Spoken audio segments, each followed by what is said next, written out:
Hello.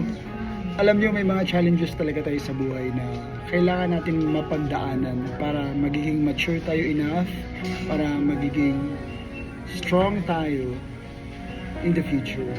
Kasi it doesn't really matter na medyo mataas tayo yung edad natin, mature na tayo enough to face the realities of life. May mga pagkakataon talaga na marupok tayo. May mga pagkakataon talaga na hindi tayo pulido in terms of making decisions in life.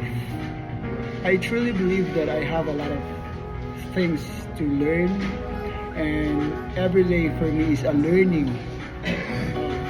experience in order for me to grow.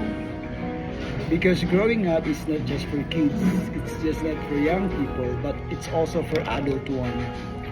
So para magiging mature tayo enough sa pag-handle ng mga situations along the way, because we guys always have the challenges. It would never stop until we are still breathing.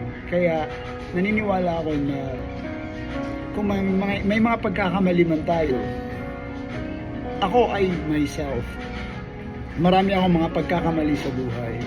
Pero as long as positive tayo, as long as lagi nating isipin na para sa kagandahan ng ating kapakanan yung ginagawa natin, we will just keep on changing. As what they said, change is a constant thing in this world. Kaya baguhin natin yung mga system na hindi maayos. Yun, na-realize ko lang talaga na kailangan talaga natin na baguhin yung mga bagay-bagay na dapat nating baguhin.